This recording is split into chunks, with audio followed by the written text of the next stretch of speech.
Olá, sanitaristas, tudo bem?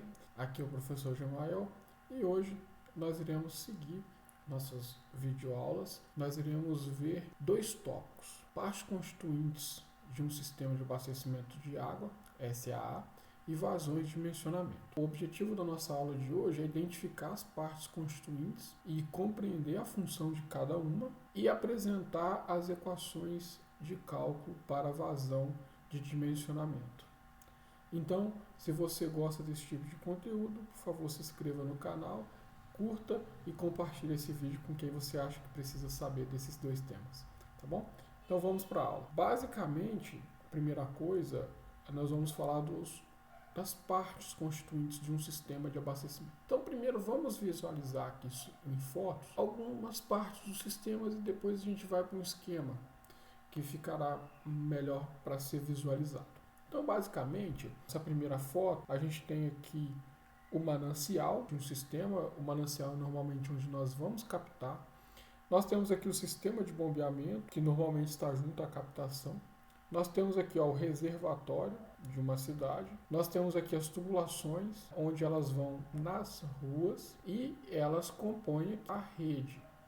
Inclusive, nós teremos um vídeo específico de dimensionamento de redes, onde eu vou fazer duas partes. Eu vou ensinar a dimensionar na mão para aquela pessoa que quer compreender os processos de cálculo, ou seja, meus alunos, né, no curso de engenharia. E também vou deixar aqui um curso dimensionando no EPANET. Então nós vamos fazer essas duas jogadas aí. E sugiro que você veja os dois. Nós temos a estação de tratamento de água, que é extremamente importante, que a gente chama de ETA. Então a ETA tem filtros, a ETA tem a parte de desinfecção, tem a parte de cloração, e aí a gente pode até discutir, as ETAs, elas têm etapas. Dependendo da qualidade do manancial, eu posso suprimir algumas etapas. Então, basicamente são essas. Você tem as bombas, né? Enfim, você tem as adutoras. Então, você tem algumas partes que compõem o sistema de abastecimento de água. Então, um esquemazinho que o curso d'água, que é chamado de manancial, e aí esse manancial aqui, ele pode ser uma água subterrânea, pode ser uma água superficial, igual está aqui, né, um rio, pode ser um lago. Então, o manancial é de onde eu retiro recursos hídricos para que eu possa fazer o abastecimento. Nós temos aqui a captação, fica junto ao manancial. E aí a captação, por exemplo, a gente vai ver até mais a fundo que uma captação, por exemplo, pode ter a barragem, pode ter ou não. E aí a gente vai ver aqui no futuro, analisar em uma situação em que será que eu preciso fazer barragem no curso hídrico? Quando? Né? Então a gente vai fazer aqui uma relação entre o consumo da rede e a vazão do rio. Dependendo de onde está o consumo da rede em relação à vazão, eu faço barragem ou não. Tá bom? Então a gente vai decidir aqui. Na captação também tem um pré-tratamento, que ali tem alguns autores da literatura falam do pré-tratamento, que são as caixas de areia. Ela serve para sedimentar a areia. O curso hídrico, ele tem muito sedimento, uma partícula do tamanho da areia. Quando ela vai para o sistema, pode danificar o conjunto motobomba, né? Até as estações posterior pode ser danificadas por causa da areia. Então essa primeira parte ela fica retida aqui, tá? Na captação. A captação tem as grades também, porque normalmente no rio às vezes tem pau, pedra, tem gente que joga resíduo grosseiro, né? E aí a grade ela retém esses resíduos grosseiros. E aí você tem aqui a adutora de água bruta, porque ela está carregando água sem tratar. Nós temos as estações levatórias aqui, que pode ter o objetivo aqui de recalcar a água, ou seja, transferir água de um nível inferior e passar para um nível superior. Aqui nós temos a ETA, e aí a ETA aqui, como eu já falei, tem os filtros, tem os decantadores, então tem a parte de coagulação, então tem algumas etapas aqui que visa pegar a água bruta e transformar ela em água potável. Aí você tem um reservatório, o reservatório ele serve para regularizar a vazão, já eu explico melhor sobre isso, e enfim a gente tem a rede. Aí eu gostaria de ter uma provocação com vocês o seguinte: será que um sistema de abastecimento de água precisa necessariamente ter todas essas partes constituintes? O que vocês acham? Pensa aí um pouquinho. Deixa aí nos comentários se sim ou não. Mas eu já vou falando de antemão que não necessariamente. Porque, por exemplo, existem alguns sistemas em que a bomba está aqui na rede. Eu mesmo recentemente projetei uma rede de um loteamento em que a pressão da rede não tinha pressão suficiente para poder elevar essa água até os lotes que ficam no alto de um morro, então nós precisamos ter colocado um sistema de bombeamento na rede. Existem alguns loteamentos, por exemplo, que tem um reservatório, então existem alguns reservatórios que ficam instalados lá na rede, em vez dele ficar, ele fica aqui, né, e também tem um reservatório lá na rede. Enfim, você não precisa necessariamente ter. Conheço um sistema de uma cidade pequena, vizinha a cidade que eu estou gravando aqui agora. Por exemplo, parte da captação desse sistema vem por bombeamento, mas parte vem por gravidade. Olha só que maravilha. Economia de energia elétrica. Porque essa cidade tem duas captações e uma captação eles deram sorte de conseguir água que vem acima da estação de tratamento de água.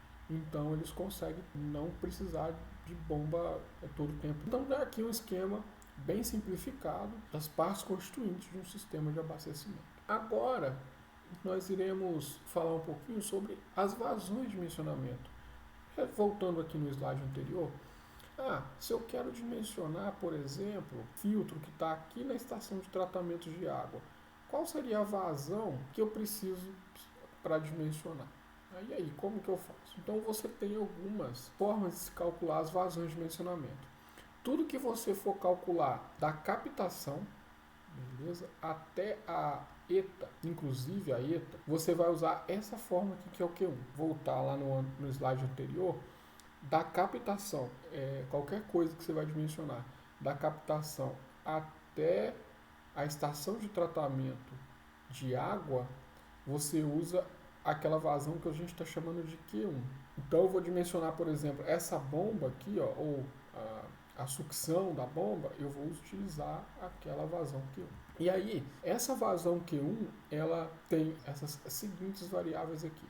O P é a população, tá bom? É a população, e aí a gente viu na aula passada que formas de se calcular a população de projeto. Bom, projeto aqui em habitantes. População em habitantes. A gente tem esse Q que a gente viu aí na aula de indicadores, que esse Q é aquele consumo per capita, ou seja, por cabeça, né?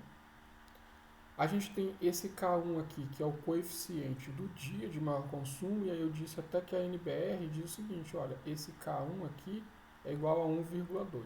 Mas normalmente quando você vai fazer o projeto, a concessionária te dá. Esse aqui é uma vazão específica. A vazão específica significa algum empreendimento ou algum usuário na rede que vai retirar uma água da rede de forma significativa. Exemplo, uma escola poderia, né, ser. Então você colocaria a vazão específica da escola aqui.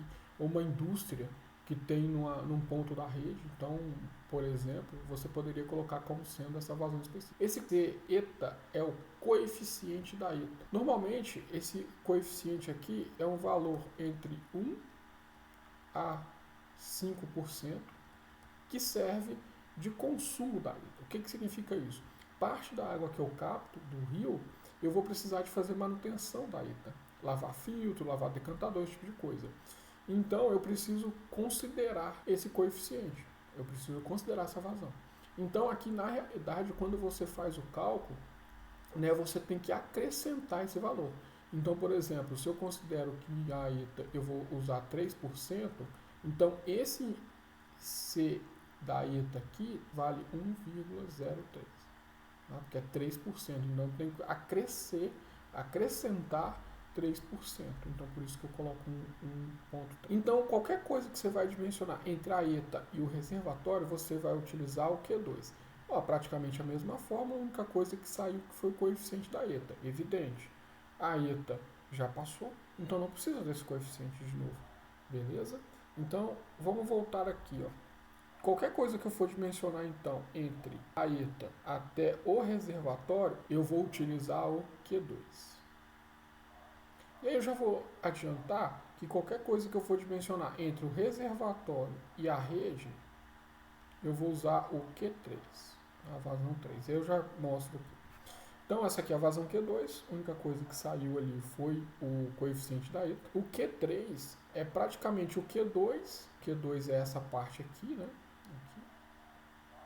O Q2, mas aí o Q2 está acrescentando o K2. O K2 é o coeficiente da hora de maior consumo, e normalmente a NBR diz que ele vale 1,5. Esses coeficientes são para suavizar, né? Como a rede ela tem uma variação muito grande da hora do dia, então a gente precisa desse coeficiente para poder suavizar a vazão da rede. E aí, eu tenho um exemplo aqui, eu só vou armar, né, para a gente calcular a vazão de dimensionamento. Então ele pede aqui a vazão de dimensionamento, a população aqui, que é o P, é de 100 mil habitantes, né, cidade de pequeno porte aí, né? A vazão industrial que ele quer, que é a vazão, aquela Q específica, vazão específica é de 25 litros por segundo. O consumo per capita, diz aqui, ó, é de 200, então aquele Qzinho é 200 litros por habitante vezes dia. E aí tem o K1, K2, o coeficiente da ETA que ele pediu aqui é igual a 1,03, né? Porque aqui ele pediu que o coeficiente é 3%, então eu tenho que sempre acrescer. E aí o K1 e K2 ele disse aqui. Então, por exemplo, para eu calcular a vazão do manancial, né? Do manancial até a ETA, eu vou usar o Q1. O Q1, a fórmula é K1 P Q dividido por 86.400. Já eu explico por que esse valor aqui está aqui na fórmula. Mais a vazão específica, isso tudo vezes o coeficiente da ETA. Ok? O K1 é 1,2, que foi dado aqui. Normalmente esse valor é da NBR. A população de 100 mil habitantes, vezes o valor de Q, que é o consumo per capita de 200 litros por segundo, dividido por 86.400, que é da fórmula, mais a vazão específica, que é 25 litros por segundo, isso tudo multiplicado por 1,03. Por causa do coeficiente. Então confunda na hora da prova, ou no concurso que você vai fazer, essa questão costuma cair muito em concurso público, tá? Da área de saneamento, para quem vai fazer. Esse 3%, se você colocar aqui 0,03, ao invés de 1,03, você vai achar a vazão que eles vão utilizar para lavagem de filtro, né, para manutenção da rede. E não é isso, eu quero saber a vazão de dimensionamento. Por isso que eu tenho que acrescentar. Então, por isso que eu coloco 1 aqui, 1,3. E aí vocês façam a conta. Os outros é a mesma coisa, no entanto, o Q2 você vai retirar esse valor aqui. O Q3 você vai acrescentar aqui o 1,5. Fácil, simples. Aí vocês façam aí para ver quanto que vai dar. A unidade disso, tá? Aqui vai dar em litros por segundo.